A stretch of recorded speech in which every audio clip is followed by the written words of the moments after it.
लेके आई हूँ आपके लिए मज़ेदार सी आलू गोश्त की रेसिपी। यहाँ पे हमारा आलू गोश्त का सालन मज़ेदार सा यम्मी सा हो चुका है तैयार।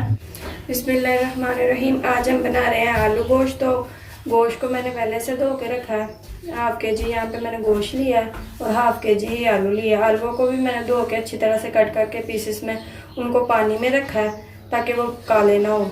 यहाँ पे मैंने लिया है मसाले में मैंने लिया एक बड़े साइज़ का प्याज, एक बड़े साइज़ का टमाटर, 6 से 7 हरी मिर्चें, अदरक लहसुन का 1 खाने का चमचा अदरक लहसुन का पेस्ट, 2 खाने के चमचे धनिया, बाकी ये सूखे मसाले। आओ हम इसको बनाना सिखाते हैं।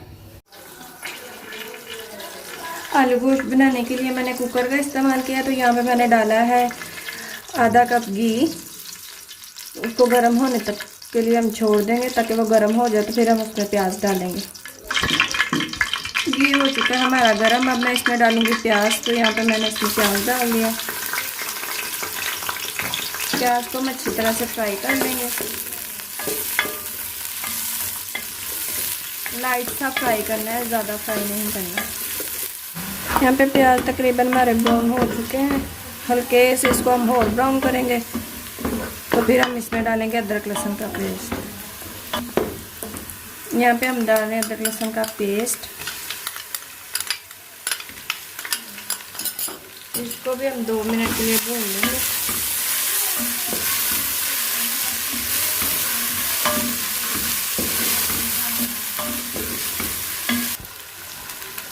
हम इसमें डाल देंगे हरी मिर्ची और टमाटर।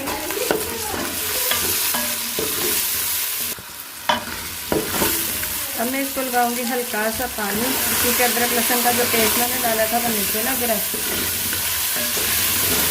इसको चलिए मैंने यहाँ पे थोड़ा सा पानी डाला है। अब मैं इसमें डालूंगी कूटी हुई लाल मिर्च, जो मैंने लिया है 1/4 चाय का चम्मच। यहाँ पर मैंने 1/2 चाय का चम्मच लिया है धनिया पाउडर।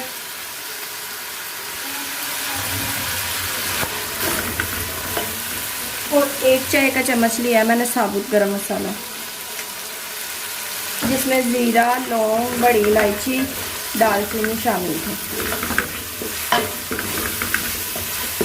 इन मसालों को हम 2 से 3 मिनट तक भून लेंगे।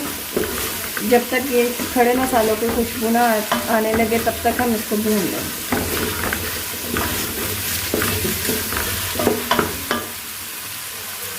यहाँ पे खुशबू अच्छी सी आने लग गई है। अब इसको लगाएंगे हम थोड़ा सा पानी। अब मैं इसमें डालूंगी हल्दी। तो यहाँ पे मैंने लिया है आधा चाय का चम्मच हल्दी, 1 चाय का चम्मच लाल मिर्च पाउडर, 1 चाय का चम्मच नमक।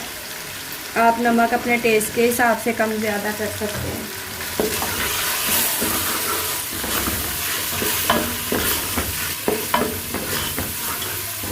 इन मसालों को हम अब अच्छी तरह से भून लेंगे। यहाँ पे इसमें मैं थोड़ा सा पानी डालूँगी।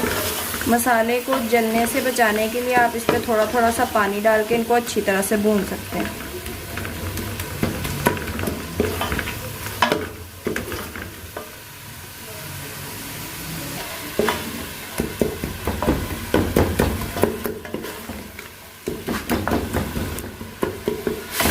यहाँ पे हमारा मसाला सारा पक चुका है। इसका घी भी ऊपर आ चुका है। अब मैं इसमें डालूंगी चिकन और उसको अच्छी तरह से भून लूँगी। यहाँ पे मैं इसमें चिकन डाल रही हूँ, जिसको डाल के मैं अच्छी तरह से भून लूँगी।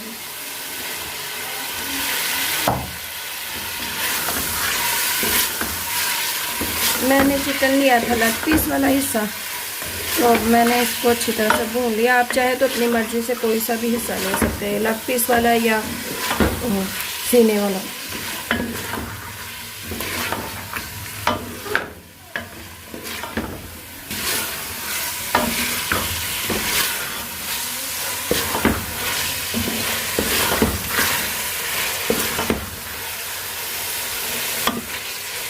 इसका कलर चेंज होने तक हमें इसको भूनना है। गोश्त हमारा मसाले में तकरीबन भून चुका है। इसको मैंने 5 से 7 मिनट तक अच्छी तरह से भून लिया था। मैं इसमें डालूंगी आलू और उनको भी 5 मिनट तक भून लूँगी। चिकन को पहले भूनना है और आलूओं को बाद में डालें। इन आलूओं को भी अच्छी तरह से भून के तो हम इसमें लगा देंगे 1 से 1.5 गिलास पानी, जिसमें चिकन और आलू दोनों हमारे गल भी जाए और अच्छा सा शोरबा भी बन जाए। मैं यहाँ पे आलू को शोरबे वाला बना रही हूँ।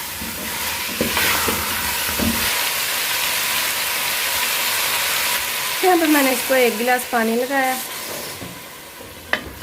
इसको मैं 1 गिलास पानी और लगा दूंगी, जिसमें ये चिकन और आलू गल भी जाए और हमारा अच्छा सा शोरबा भी बन जाए। यहाँ पर मैंने इसको पानी लगा दिया। अब मैं इसको लगा रही हूँ वेट पे। तो यहाँ पे मैं इसको 30 मिनट का वेट लगाऊंगी, इससे ज़्यादा नहीं, क्योंकि चिकन और आलू जल्दी ही गल जाते हैं, तो इसलिए इसको ज़्यादा वेट नहीं लगाना। प्रेशर की आंच बंद करके मैंने इसकी गैस सारी निकाल ली। अब मैं इसका ढक्कन खोल रही हूँ। यहाँ पे हमारा सालन हो चुका है पक के तैयार। तो मैं इसमें डालूँगी आधा चम्मच गरम मसाला,